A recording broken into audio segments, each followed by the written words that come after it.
Croire ou savoir? Cette question, aussi simple qu'elle en a l'air, ouvre en réalité une réflexion très profonde que j'aimerais vous partager. Et si ce que nous prenons pour du savoir n'était en fait qu'une simple croyance bien déguisée? Tout d'abord, savoir, c'est posséder une connaissance claire qui est vérifiable et qui est fondée sur des preuves ou des expériences objectives. Et en effet, beaucoup de gens pensent avoir pleinement conscience de la réalité. Mais il arrive souvent que leur perception les trompe. Ce qu'ils croient savoir avec certitude n'est parfois qu'une illusion, une construction mentale qu'ils prennent pour la vérité. Pour te donner un exemple, regarde ça. Si t'es normalement conçu, tu devrais voir un âne penchant sa tête vers le bas. Mais non, c'est Jason. Salut mon pote. Ou même actuellement, vous devez sûrement croire que je vous parle directement. Alors que non, parlez juste par-dessus une voix off. Parfois, notre cerveau peut nous jouer des tours sur la réalité. Mais avant de vous développer sur ces types de croyances, laissez-moi développer sur une autre façon de croire à des choses qui sont finalement fausses. Regardez cet éléphant. Pensez-vous qu'il puisse s'échapper? Il est clair et net qu'il en est capable en cassant la corde grâce à sa force. Et c'est un fait. Il le peut. Et pourtant, il ne le fait pas. Ça paraît débile, hein. Mais pour comprendre tout ça, revenons en arrière.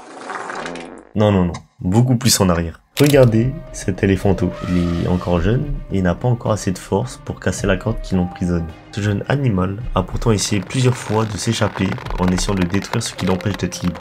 Mais manque de puissance dû à son jeune âge, il n'y arrive logiquement pas. Il croit donc qu'il ne peut pas la casser.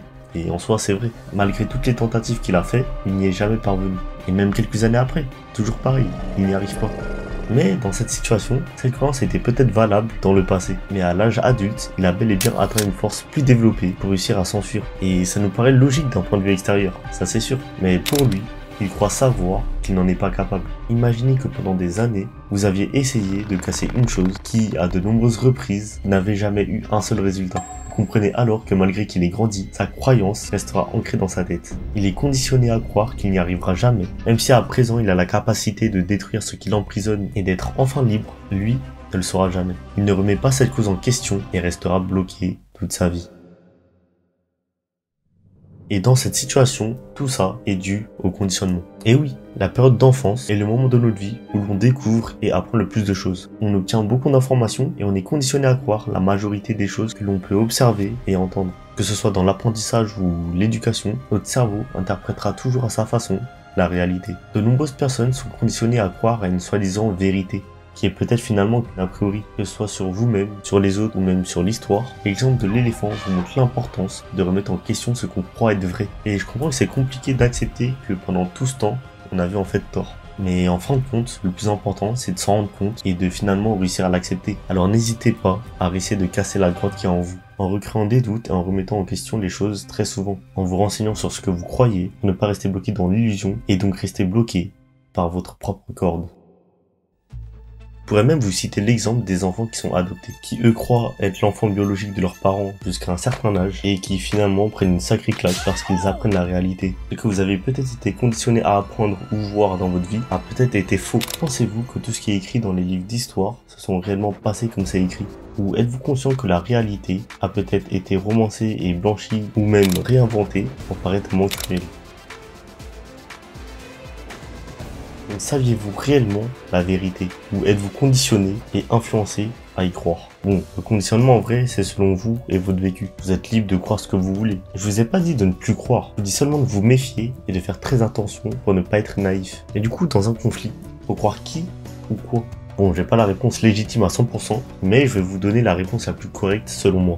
Et avant d'y répondre, laissez-moi développer certains points. Déjà, même si une histoire est racontée par une personne très honnête, ou qu'elle a été directement vue par vous, sachez que les interprétations vont peut-être varier dans les deux cas, ce qui souvent déforme beaucoup de faits. Et ça, c'est totalement normal. C'est selon les points de vue. On en a déjà parlé dans une vidéo, mais cette fois-ci je veux plus développer sur ce qu'on croit à cause de cette même perspective. Lorsqu'on voit une situation, chaque personne peut interpréter une version différente. C'est pas intentionnel, mais tu peux avoir vu certains faits qui ne se sont jamais passés, ou juste déformer des faits réels. Et ça peut être influencé soit psychologiquement, avec la façon dont ton cerveau fonctionne, ou sinon, ça peut être causé en fonction de l'endroit d'où tu te situes, comme avec l'exemple de la pomme, qui d'un côté paraît intacte et de l'autre non. Et parfois, il n'y a même pas de vérité. Juste chaque point de vue va être différent et ça peut même être justifiable. Et c'est souvent ce qui se passe lors d'un conflit. C'est bien pour ça que souvent chaque personne qui ont une version différente pense tous les deux avoir raison. Pour vous faire comprendre ça, l'œuvre Shingeki no Kyojin ou l'attaque des titans en français illustre bien mes propos. Pour résumer, au début de l'œuvre, on suit l'aventure d'un certain Eren. On comprend alors vite qu'il fait partie d'une population vivant dans des villes entourées de gigantesques murs qui séparent les humains des titans. Ils se font ensuite attaquer par ces mêmes titans qui, avec l'aide de titans ayant des capacités spéciaux, ont pu casser les murs. On est alors vite amené à croire que c'est une histoire où les humains sont seulement contre des titans hors des murs, et inversement. Ah là là, si seulement c'était que ça. Du même point de vue, on apprend ensuite que ces mêmes titans spécifiques étaient en fait des humains, qui d'ailleurs étaient dans la même équipe du personnage principal. Et donc, on les connaît même depuis un certain moment. Ah ouais, en fait, c'était des traîtres. Ils nous ont bien eu, mais c'est des chiens à faire ça. Et ça, c'est ce qu'on dit si on connaît pas tous les points de vue. Je pense que vous avez compris maintenant que c'est beaucoup plus profond que ça. Et pour nous faire comprendre, l'auteur prend ensuite le temps d'expliquer l'autre point de vue. On y retrouve du coup un des traîtres en expliquant son enfance et son histoire, racontant que toute sa vie, il a vécu hors des murs. D'ailleurs, il a toujours eu de l'humanité plus loin. Et nos croyances qu'il y avait de la vie humaine que dans les murs est finalement incorrecte en fait. Il nous explique aussi qu'on lui a toujours raconté comme quoi les habitants des murs étaient des simples monstres, mais durant sa mission, il s'est vite rendu compte que depuis le début, il avait de fausses croyances et a appris des faits historiques qui n'étaient pas réels. Il finit alors par regretter tout ce qu'il a fait à tous ces gens. Les habitants des murs croyaient qu'il n'y avait pas d'humanité, mais que des titans au-delà des murs, par manque de croyances et de savoir, et la population hors des murs croyait que les autres étaient juste des monstres par naïveté et conditionnement. C'est une histoire de mensonges et de croyances. Donc du coup, c'est vraiment plus une histoire de titans contre les humains. Mais croyez-moi que c'est vraiment pas fini après ça. Si vous n'avez pas vu toute cette masterclass que cet animé peut nous proposer, je vous laisserai aller voir par vous-même. En plus de ça, il partage des messages de société et de politique très intéressants. Et surtout que l'auteur va encore plus jouer sur nos croyances par la suite. Croyez-moi que c'est vraiment une masterclass. Cette œuvre a pu montrer que chacun pense bien faire selon leurs croyances et que toute cette manipulation historique a pu mener à des guerres, expliquant même que chaque conflit est parfois une question de manque de compréhension et est liée à une croyance qui est trop propagée, qui a été trop peu remis en question. Chacun a cru à une histoire différente des deux camps adverses, qui a ensuite été révélée que tout était faux. Et encore, ils ont eu de la chance que quelqu'un connaissait réellement la vérité. Du coup, ça montre que selon la perspective et de ce qu'on voit, on se crée notre propre vision et réalité du monde. Du coup, je me répète, mais faites attention à ce que vous croyez être vrai. Et oubliez pas qu'on est des milliards sur cette planète. Donc ça veut dire que beaucoup n'auront pas la même vision de la réalité que vous. Même si beaucoup de gens croient à la même chose, cet avis global ne définit en aucun cas la vérité. N'oubliez pas que tout le monde, à une époque, pensait que la Terre était plate. Donc même aujourd'hui, faites même attention de ce que la majorité de la population croyait de vrai. C'est pareil dans les conflits. On a tendance à directement croire la première version qu'on entend, ou celle que tout le monde croit. Mais maintenant que je vous ai raconté tout ça, prenez le temps de comprendre tous les points de vue, et de ne pas juger au premier abord. Quand on cherche à comprendre tous les camps, on se rend compte qu'il y a toujours des raisons. Il n'y a pas forcément de gentils ou de méchants. Vous allez voir que ce sont finalement juste que des personnes qui sont incompris. Exemple tout con, mais les racistes. Ceux qui croient sur les personnes qui sont racisées sont bien évidemment faux. Il y a plusieurs raisons qui ont pu mener à cette croyance sur eux. Certains ont pu naître dans des familles qui les conditionnent à croire qu'ils sont supérieurs ou à croire à des clichés. Et tu m'étonnes en fait qu'ils sont à fond dans leurs croyances. Ils sont nés dans ça directement. Ou raison numéro 2, il y a des personnes qui ont rarement vu des étrangers dans leur ville et qui voient, je sais pas, BFM TV, les présentant comme des monstres et des je sais pas quoi là. Donc ils finissent par avoir peur et se montent la tête contre eux. Bon après, miskin, il y a peut-être des gens qui avaient pas du tout cet a priori, mais qui, un jour, a peut-être vécu un traumatisme. Par exemple une agression par ce genre d'individu comme par hasard, et du coup va encore plus enfoncer leurs croyances à cause de certains médias. Mais dans tous les cas, en vrai, c'est pas une bonne raison de croire à cette idée. Mais la triste réalité, c'est que l'humain a trop du mal à remettre en question les choses et a tendance à croire les premières choses qu'il entend. Et ça m'énerve parce que c'est débile en vrai. Parce qu'en plus, c'est le même mécanisme pour les rumeurs. Et si on approfondissait sur ce sujet? Et si vous étiez accusé de choses graves, mais que tout est faux et que vous êtes du coup accusé à tort? Vous savez très bien que c'est faux. Mais les rumeurs se propagent très vite. Vous aurez préféré que les gens réagissent comment? Qu'ils aient le bon soupçon et une réflexion plus approfondie en essayant d'avoir tous les points de vue et éléments pour se créer une idée qui est proche de la vérité, ou qu'ils y croient bêtement dès la première écoute? Logiquement, la première option paraît meilleure. Mais malheureusement, ça se passe pas comme ça généralement. Dites-vous que beaucoup a pu être accusé à tort, ou ont même été punis pour des choses qu'ils n'ont même pas commis. Et ce qui peut même être douloureux dans ce genre de situation, c'est de voir certains de vos proches ou des gens qui comptent énormément pour vous y croire débilement, sans même essayer de chercher et de savoir la vérité. Et c'est dommage que la plupart du temps les gens sont naïfs dans tout ce qu'ils entendent. Donc ne faites pas les mêmes erreurs. Faites attention à ce que vous entendez. Allez chercher les éléments de l'histoire par vous-même et à l'aide de plusieurs versions différentes. Connectez ensuite les liens et les possibilités les plus probables pour ensuite pouvoir créer votre propre conclusion. Réagissez comme ce que vous aimeriez qu'on réagisse pour vous. Pour aller plus loin dans les sujets de croyance, il y a un point de vue qu'on ne peut pas forcément voir selon la perspective. C'est ce qu'on appelle l'illusion. C'est d'ailleurs comme ça que les magiciens vous fascinent avec leur tour. C'est en jouant sur votre perspective que vous avez sur leur manipulation. Voilà, je vous dévoile le secret de la magie, c'est cadeau. Mais le plus intéressant ici, c'est l'illusion de la vie que notre cerveau humain a du mal à capter directement. Pour vous faire comprendre ça, et si on allait voir dans un monde plus minuscule.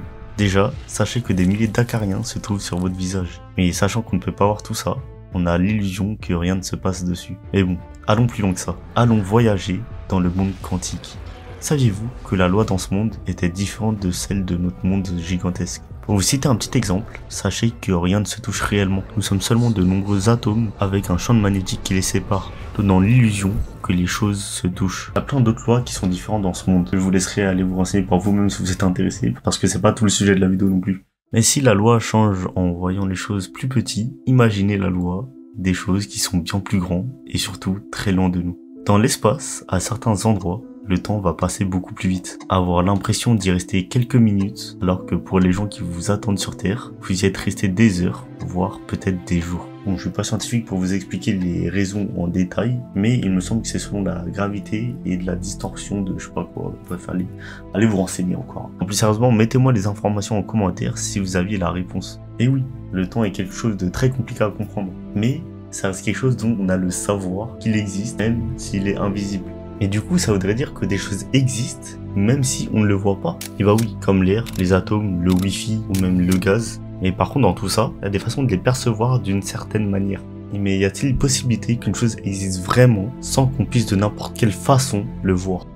Eh bien, s'il y a des façons de prouver qu'il existe d'une certaine manière, oui. Et s'il y a zéro preuve à montrer aux gens et qu'on pense qu'il existe quand même, ça va être en fait une simple croyance, parce qu'on ne pourra jamais réellement le prouver. Avec tout ce que je vous ai cité dans cette vidéo, on peut vite être parano et y croire en rien du tout en fait. Enfin, si on voit la vie de ce point de vue-là en tout cas. Et non, vous pouvez croire aux choses, et vos croyances sont même potentiellement vraies, mais c'est important de faire attention à tout ce qu'on veut vous faire croire. Le plus important est de se rapprocher le plus de la vérité, que de choisir la facilité à croire en des choses qui sont probablement faux. Au moins maintenant, vous saviez à quel point il faut se méfier. Même si c'est pas dans votre nature, il n'est jamais trop tard pour changer. Et mieux tard que jamais en vrai, pour se rendre compte de tout ça. Oui, on ne sait jamais la réalité à 100%. Même si on se rapproche au maximum, c'est jamais réellement la perfection. La réalité d'une anecdote qui est racontée est soit déformée, soit mal interprétée, ou tout simplement du pur mytho. Mais pour tout ce qui est des faits réels, tout ça c'est souvent une question de point de vue. Chacun peut avoir son interprétation et sa propre perception. Chacun a sa vision de la réalité. Du coup, on peut se créer une croyance parce qu'on a vécu ou vu. Mais comment des gens peuvent croire en quelque chose qu'ils ne peuvent même pas voir? Pour répondre à cette question, je vais vous parler d'un phénomène que je trouve très intéressant. Croire pour le voir. Bon, alors je sais pas si c'est un nom officiel, hein, mais faut-il voir pour le croire ou croire pour le voir? Nuance. Réfléchissez à ça. Et si nos croyances et pensées pouvaient manifester et influencer notre propre réalité? Avez-vous déjà remarqué que quand vous pensez qu'un chiffre est précieux ou qu'il porte bonheur, vous aviez tendance à le voir dans votre quotidien? Ou vous connaissez sans doute l'effet placebo, dans lequel ton corps réagit réellement à tes croyances, même si elles ne sont pas réelles. Tes croyances peuvent influencer ta réalité. Et des gens vont appeler ça, je crois, la loi de l'attraction ou je sais pas quoi. Mais bon, c'est pas le sujet de la vidéo. En te faisant encore plus remarquer les éléments qui vont dans ton sens. Et ce phénomène, je suis désolé de mettre ça peut-être sur la table, mais c'est peut-être même ce qui se passe religieusement. Dans n'importe quelle croyance. Plus vous y croyez, plus vous allez y voir des preuves. Et bon, je veux pas trop développer sur les religions, mais tous mes propos de la vidéo peuvent marcher en parallèle avec ça. Mais je préfère laisser les gens pratiquer et croire en ce qu'ils veulent réellement, tant que ce ne soit pas néfaste pour les gens qu'il y a autour. Parce qu'en vrai, dans tous les cas, allons-nous réellement savoir la vérité absolue un jour? Peut-être qu'au fond, on est simplement destiné à ne jamais comprendre pleinement le monde qui nous entoure. Peut-être qu'on devrait juste apprendre à vivre avec l'inconnu, à croire, sans toujours avoir de réponse. Mais là où j'aimerais vous emmener, c'est dans vos ambitions. Comme je l'ai dit tout à l'heure, il faut croire pour le voir. Donc, croyez en vous et à vos projets. Plus vous y croyez dans ce que vous voulez faire, plus vous allez avoir un résultat. Ça va influencer votre chemin pour y arriver en fait. Parce qu'en croyant à votre réussite, vous allez du coup sûrement vous mettre à fond, encore plus faire en sorte que cela arrive. Et donc cette croyance va influencer vos choix pour y parvenir.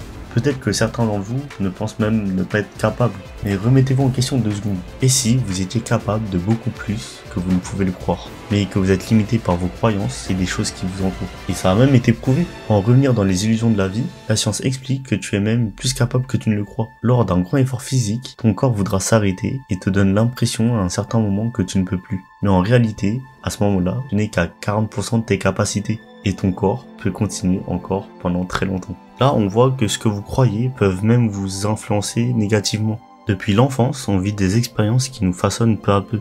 On découvre alors en nous des défauts, des aspects qu'on perçoit comme négatifs, et plus on les reconnaît, plus on finit par y croire profondément, jusqu'à penser qu'on ne pourra jamais changer. Et tout ça, c'est simplement psychologique, et j'en parlerai peut-être dans mes prochaines vidéos d'ailleurs. Mais en réalité, et si tu pouvais changer? Et si tu pouvais tuer ton ego, la personne que tu as créée depuis des années, et par la suite revoir la vie avec du recul, pour être ensuite capable de se reconstruire et de devenir une meilleure version de vous-même. Rendez-vous compte de ça. Toute ta vie, tu as créé une image de toi-même, conditionnée à croire que ça fait partie de toi et qu'il est irréversible. Mais non, tu es le maître de ce que tu deviens. Tu peux changer tous ces mauvais côtés et travailler sur toi. Et pour tout ça, il faut d'abord s'en rendre compte pour ensuite pouvoir se concentrer dessus. Après, je dis pas, mais changer tout ça, c'est compliqué en vrai. C'est bien sûr plus facile à dire que à faire. Mais ce n'est pas parce que c'est difficile que c'est impossible. Changer tout ça, ça s'apprend. Et en réalité, dans la vie, tout s'apprend. Je vous rappelle qu'à notre naissance, on savait rien faire à part respirer ou pleurer.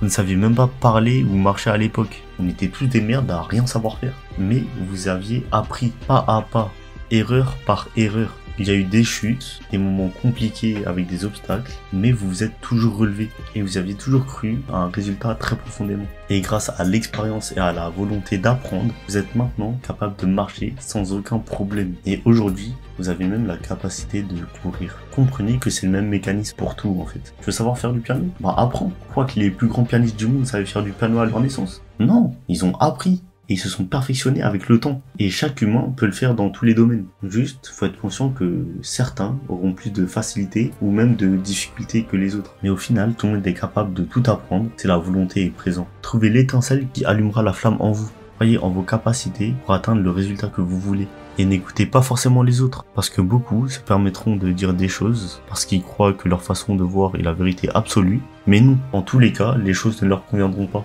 Et surtout que personne n'a les mêmes avis et les mêmes attentes. Alors les gens auront toujours des choses à dire. La seule personne que tu dois convenir, c'est toi-même. Rendez-vous compte que personne ne connaît vraiment la réalité, que ce soit dans la vie ou même envers vous. Dans cette vidéo, on a vu que chacun a une vision de vous totalement différente et donc ne vous connaît jamais réellement.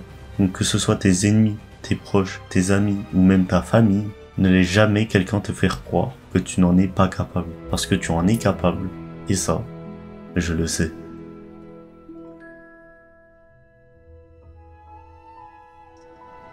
Ne laisse jamais personne te dire que tu n'es pas capable, même pas moi. Si tu as un rêve, tu dois le protéger. Tu verras que les gens incapables d'y arriver feront tout pour te décourager. Si tu veux vraiment quelque chose, t'as qu'à te battre. Point barre.